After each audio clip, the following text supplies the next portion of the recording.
नमस्कार, सुबह के 10 बजने को है, वक्त हो चला है अपना बिहार का। मैं हूं शुभी मिश्रा आपके साथ। और दशकों तक सिर्फ जयंती और पुण्यतिथि पर याद आने वाले संविधान निर्माता बाबा साहेब भीमराव अंबेडकर अचानक से सभी दलों के लिए सबसे ज्यादा प्रासंगिक हो गए। सभी राजनीतिक पार्टियां खुद को बाबा साहेब का सच्चा अनुयायी साबित करने में जुटी हुई है। और आज बाबा साहेब की 135वीं जयंती है और बिहार में इसी साल विधानसभा के चुनाव होने हैं। और ऐसे में वोट बैंक के लिए ही सही सभी राजनीतिक दलों ने अंबेडकर पर अपना अपना दावा करना शुरू कर दिया है और कई कार्यक्रम भी आयोजित किए गए हैं।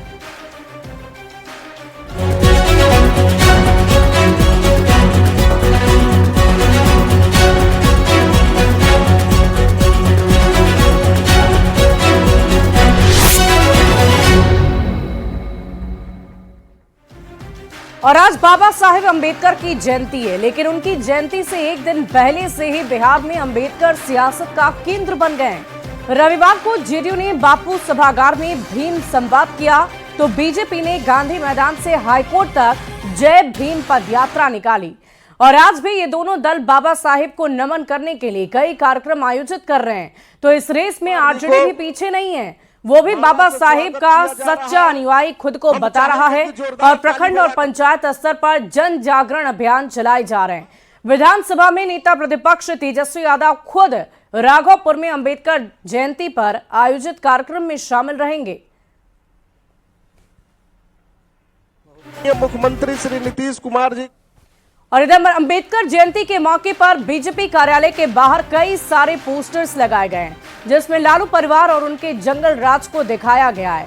साथ ही कई स्लोगन भी लिखे गए हैं, जिसमें दलितों का अपमान करने वालों को बर्दाश्त नहीं करने की भी बात कही गई है। बाबा भीमराव अंबेडकर की जयंती पर बीजेपी कार्यालय के बाहर दलितों के अपमान को नहीं भूलेगा बिहार कई सारे पोस्टर नजर आ रहे हैं, जिस पर लालू परिवार इन पोस्टरों पर नजर आ रहा है। आपको बता दें कि यहां देख सकते हैं बीजेपी कार्यालय के बाहर कई सारे पोस्टर लगाए गए हैं। सभी पोस्टरों पर अलग अलग जो लाइन है वो दर्शाए गए हैं। किसी पर तेज प्रताप यादव, लालू प्रसाद यादव, तेजस्वी यादव अलग अलग पोस्टरों पर नजर आ रहे हैं। और यहाँ साफ तौर पर लिखा हुआ है कि दलित वंचितों के अपमान को नहीं भूलेगा बिहार। तेज प्रताप ने मांझी सम्मान पर विवादित बयान दिया था। लालू यादव ने जीतनराम मांझी पर भी अभद्र टिप्पणी की थी। इसके साथ ही साथ कई सारे पोस्टर नजर आ रहे हैं। अगले पोस्टर में अगर देखें तो तेजस्वी यादव हैं, जिस पर लिखा हुआ है कि दलितों के दुश्मन को भूलेगा नहीं बिहार। तेजस्वी ने दलित आरजेडी नेता को गाली दी थी, जान से मारने की धमकी दी थी। महिला विधायक संगीता कुमारी को दलित होने की वजह से उन्हें गालियां दी जाती थी।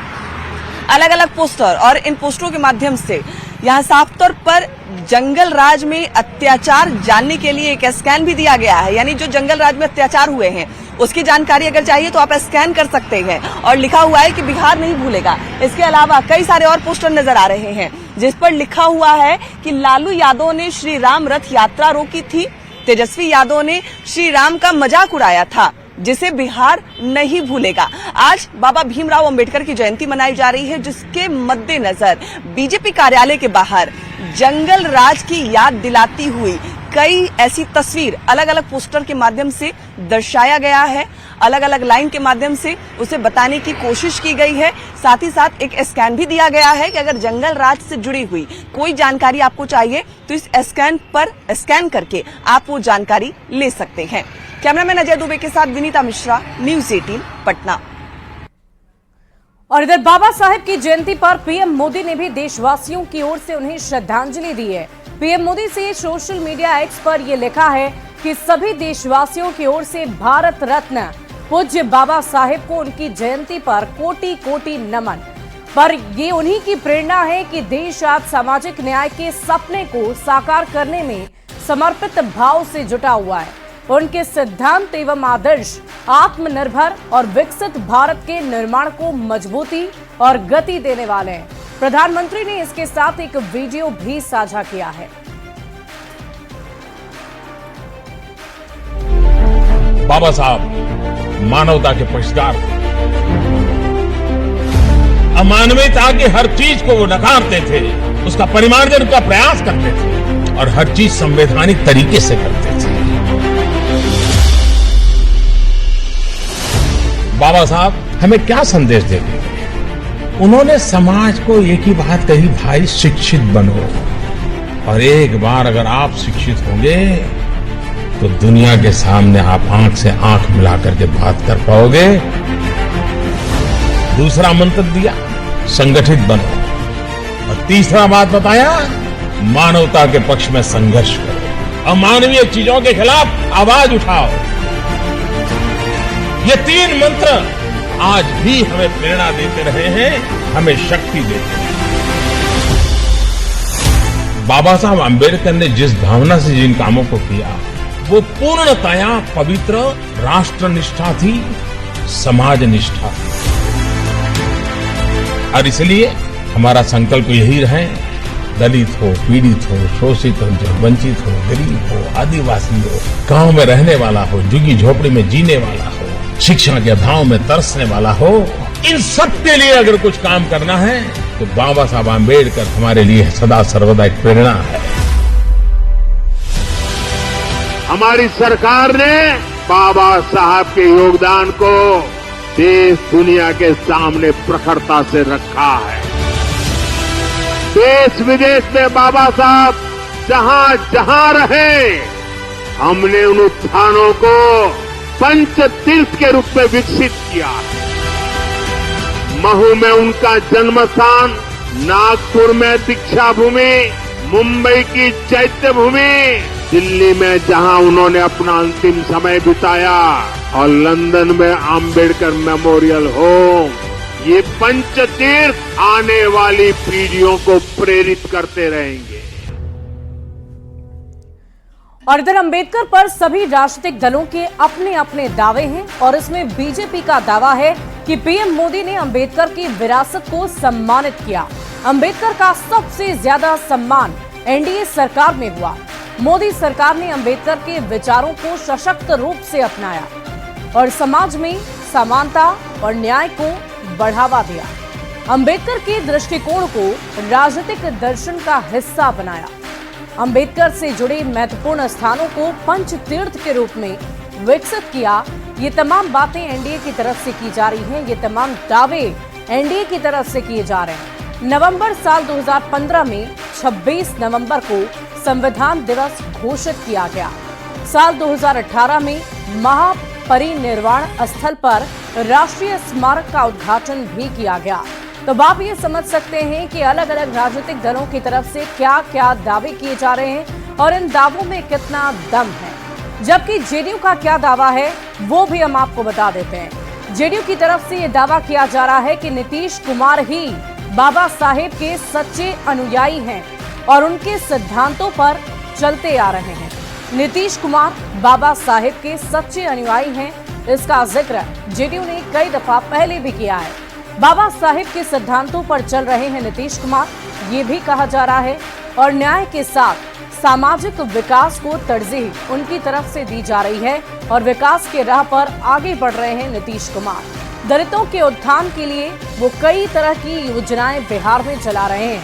पंचायती राज में महिलाओं को 50% तक आरक्षण दिया गया है और आज SC/ST की महिलाएं आगे बढ़ रही है और विकास के पथ पर आगे बढ़ते हुए रोजगार से भी जुड़ती हुई नजर आ रही है। वहीं अगर राष्ट्रीय जनता दल की बात कर लें तो उनके क्या दावे हैं वो भी हम आपको बता देते हैं। दरअसल बिहार में चुनावी साल है और आरजेडी भी अंबेडकर पर दावेदारी में पीछे नहीं है। आरजेडी आज प्रखंड स्तर पर जन जागरण अभियान चलाने जा रहा है। लालू प्रसाद ने अंबेडकर की विरासत को संभाला, समाज में दलित पिछड़ों को आवाज दी और समाज में वंचितों को बराबरी का हक दिलाया। इसका जिक्र राष्ट्रीय जनता दल कई बार कर चुका है। ये भी राष्ट्रीय जनता दल की तरफ से कहा जाता है कि लालू प्रसाद गरीबों और वंचितों के मसीहा हैं। बाबा साहेब के सिद्धांतों को जन जन तक पहुंचा रहे हैं। अंबेडकर जयंती पर जन जागरण अभियान चला रहा राष्ट्रीय जनता दल हर घर को अंबेडकर के विचारों से जोड़ा जा रहा है। तो अलग अलग अगर हम एनडीए की बात करें तो एनडीए ने तमाम वादे और इरादे जो बताए बाबा साहेब अंबेडकर को लेकर वो भी हमने आपको बताया। जेडीयू भी ये कह रही है कि नीतीश कुमार बाबा साहेब अंबेडकर के दिखाए गए राह पर आगे बढ़ रहे हैं, न्याय और विकास के साथ काम कर रहे हैं। और इधर राष्ट्रीय जनता दल की तरफ से भी ये कहा जा रहा है कि राष्ट्रीय जनता दल के अध्यक्ष लालू प्रसाद गरीबों, शोषितों और वंचितों के मसीहा हैं। बढ़ते आगे, और इधर तेजस्वी यादव ने सोशल मीडिया एक्स पर पोस्ट कर बाबा साहेब को नमन किया है।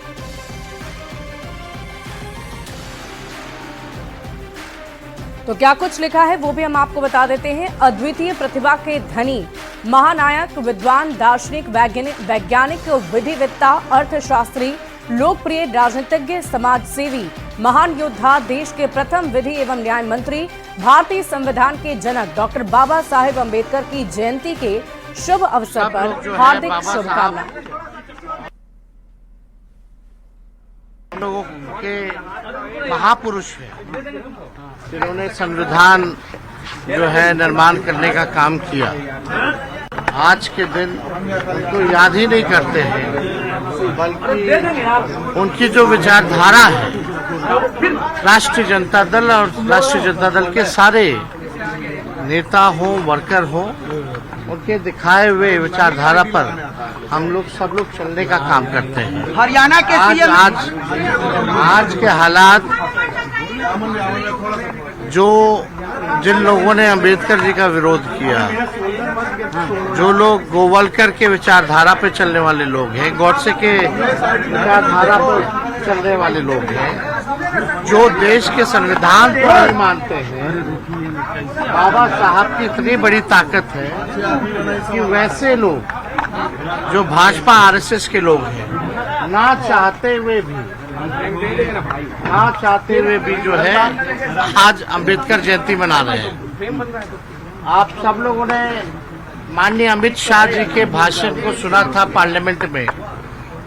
किस प्रकार से बाबा साहब अंबेडकर को लेकर के अमित शाह जी का बयान आया था, जो दिल की बात थी वो अमित शाह जी के जुबान से जो निकली, यानी साफ ये दिख रहा था कि कितने भारी पीड़ा होती है अगर कोई व्यक्ति अंबेडकर जी का नाम लेता है।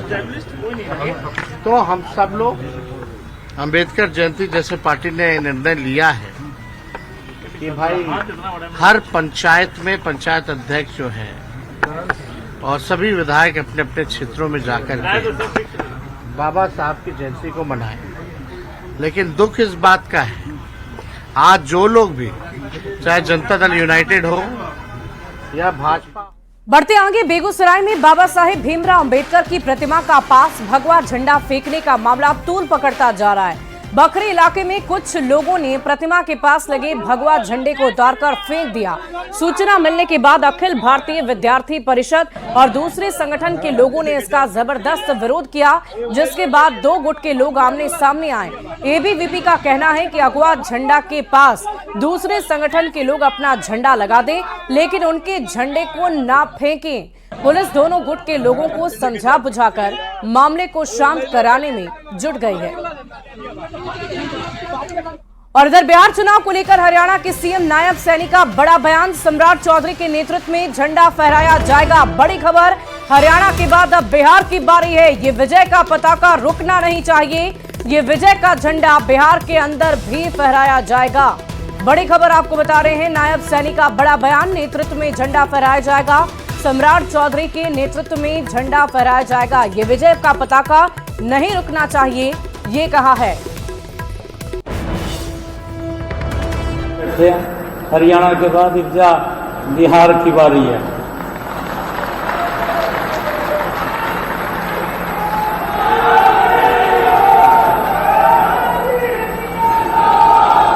ये विजय की पताका ये रुकनी नहीं चाहिए। ये विजय का झंडा ये बिहार के अंदर भी फहराया जाएगा और हमारे सम्राट चौधरी के नेतृत्व में फहराया जाएगा। वहीं हरियाणा के सीएम नायब सिंह सैनी ने कहा है कि सम्राट चौधरी के नेतृत्व में ही विजय का झंडा फहराया जाएगा, जिस पर बीजेपी के प्रदेश अध्यक्ष डॉक्टर दिलीप जायसवाल ने भी बड़ा बयान दिया। उन्होंने कहा कि बिहार में पीएम नरेंद्र मोदी और मुख्यमंत्री नीतीश कुमार के नेतृत्व में ही चुनाव लड़ा जाएगा और विजय का पताका फहराया जाएगा। दिलीप जायसवाल से बातचीत की है न्यूज 18 संवाददाता वनीता मिश्रा ने।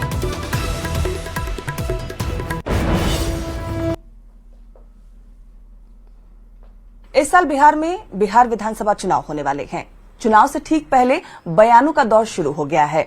हरियाणा सीएम नायाब सिंह सैनी ने बड़ा बयान दिया है। उन्होंने कहा है कि बिहार के जो डिप्टी सीएम है सम्राट चौधरी के नेतृत्व में ही विजय का पताका लहराएगा।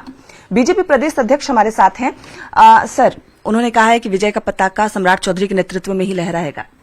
देखिए, नायाब सिंह सैनी जी ने सम्राट चौधरी जी का गुड़गांव में कार्यक्रम था और सम्राट चौधरी जी भारतीय जनता पार्टी के विधायक दल के नेता हैं और विधायक दल के नेता जो होते हैं वो पार्टी के नेता होते हैं। इसलिए उस संदर्भ में उन्होंने कहा होगा कि विधायक दल के नेता हैं तो भाजपा का जो है नेता यानी नेतृत्व हैं वो अभी, तो उस संदर्भ में कहा होगा। और हमारा तो एक ही नेतृत्व होता है, वो नेतृत्व है आदरणीय लोकप्रिय प्रधानमंत्री श्री नरेंद्र मोदी जी का नेतृत्व, बिहार में एनडीए के हमारे नेता श्री नीतीश कुमार जी का नेतृत्व, और उसके बाद जितने लोग हैं सभी नेतृत्व करता होते हैं, अलग अलग तरीके से अपना अपना नेतृत्व करते हैं। कोई पार्टी का करते हैं, कोई संगठन का करते हैं। तो इस तरह करके कभी कभी हमारे बारे में भी निकल जाता है कि दिलीप जायसवाल प्रदेश अध्यक्ष बने, इनके नेतृत्व में चुनाव लड़ा जाएगा, यानी संगठन मेरे नेतृत्व में रहेगा, विधायक दल उनके नेतृत्व में रहेगा और एनडीए श्री नीतीश कुमार जी के नेतृत्व में रहेगा और हमारे अभिभावक और लोकप्रिय प्रधानमंत्री और हमारे सबके नेतृत्व करता है। बिल्कुल, और क्योंकि एनडीए में कई घटक दल हैं और कई घटक दलों का साफ तौर पे कहना है कि जो उनके लीडर हैं उनके नेतृत्व में, तो मेन विजय का पताका किसके नेतृत्व में लहराने वाला है? वही तो मैंने कहा कि हमारे जो विजय का पताका का एक दो ही नेतृत्व का जो है हमारे लोकप्रिय प्रधानमंत्री श्री नरेंद्र मोदी जी हैं और दूसरे एनडीए के नेता हम लोग के सर्वमान्य नेता श्री नीतीश कुमार जी हैं। तो सम्राट जी भी नेतृत्व करता नीतीश कुमार और नरेंद्र मोदी जी हैं और सभी लोग इस बात को ये हमारे सिस्टम का एनडीए का स्ट्रक्चर है, तो इस पर कोई चर्चा का आवश्यकता नहीं है। धन्यवाद आपका। तो बीजेपी के प्रदेश अध्यक्ष डॉक्टर दिलीप जायसवाल थे हमारे साथ, जिनका साफ तौर पे कहना था बिहार में विधानसभा चुनाव जो होंगे पीएम नरेंद्र मोदी, बिहार के मुख्यमंत्री नीतीश कुमार, इन दोनों के नेतृत्व में चुनाव लड़ा जाएगा और विजय का पताका लहराएगा। कैमरामैन अजय दुबे के साथ विनीता मिश्रा, न्यूज 18 पटना। और बाबा साहेब भीमराव अंबेडकर की जयंती के मौके पर पटना में राष्ट्रीय लोक जनशक्ति पार्टी ने संकल्प सम्मेलन का आयोजन किया। पार्टी के प्रमुख पूर्व केंद्रीय मंत्री पशुपति कुमार पारस ने कहा कि आज पटना में साबित हो जाएगा कि दलितों का सबसे बड़ा नेता चिराग पासवान नहीं बल्कि पशुपति कुमार पारस है। साथ ही पारस ने कहा कि वो अब एनडीए से अलग हो गए हैं, बहुत जल्द वो अपनी अलग रणनीति का खुलासा भी करेंगे। सभागार में आ रहे हैं। देखिए, अब सभी पार्टी के लोग बाबा साहब भीमराव अम्बेडकर की जयंती मना रहे हैं, लेकिन उनका हक नहीं है। बाबा साहब ने जो देश के लिए त्याग किया है, जो संविधान बनाया है, सब लोग वोट की राजनीति कर रहा है, लेकिन हमारी पार्टी और हम लोग चूंकि समाज से आते हैं और उनके बहुत बड़े समर्थक हैं, इसलिए आज हम लोग पूरे देश में। पहले भी कहा था कि आज साबित हो जाएगा कि दलितों का सबसे बड़ा नेता कौन, क्या लग रहा है? वो आज आपको पता चल जाएगा। आप तो प्रेस मीडिया के साथ ही है। आज बिल्कुल हम घोषणा करेंगे मन से, ये एनडीए से जो मेरा 10 वर्ष का रिश्ता था, आज हम उस रिश्ता को। और इस बीच सियासी गलियारे से बड़ी खबर का रुख कर लेंगे। इस वक्त की बड़ी खबर, कल दिल्ली में खड़गे के आवास पर बैठक, तेजस्वी यादव और खड़गे की बैठक होगी। कल दोपहर से पहले ये बैठक है। विधानसभा चुनाव से पहले इस बैठक को कई मायने में बहुत ही ज्यादा महत्वपूर्ण माना जा रहा है। बड़ी खबर आपको बता रहे हैं, आरजेडी और कांग्रेस के बीच ये बैठक होनी है। एक तरफ तेजस्वी यादव हैं तो दूसरी तरफ खड़गे के आवास पर यह बैठक हो रही है। तेजस्वी यादव और खड़गे की बैठक होगी कल दोपहर से पहले। ये समय निर्धारित किया गया है जब बैठक होनी है। विधानसभा चुनाव से पहले इस बैठक को काफी अहम माना जा रहा है। बड़ी खबर आपको बता रहे हैं, इस वक्त की आरजेडी और कांग्रेस की बैठक होनी है। आपको बता दें कि एक तरफ जहां कांग्रेस लगातार ये कह रहा है कि वो बी नहीं बल्कि ए टीम बनकर चुनावी रणभूमि में उतरेगा, तो दूसरी तरफ राष्ट्रीय जनता दल की तरफ से तेजस्वी यादव को ही अहम चेहरा बताया जा रहा है। और फिलहाल इस बुलेटिन में अभी के लिए बस इतना ही। आप बने रहे न्यूज़ 18 बिहार झारखंड के साथ।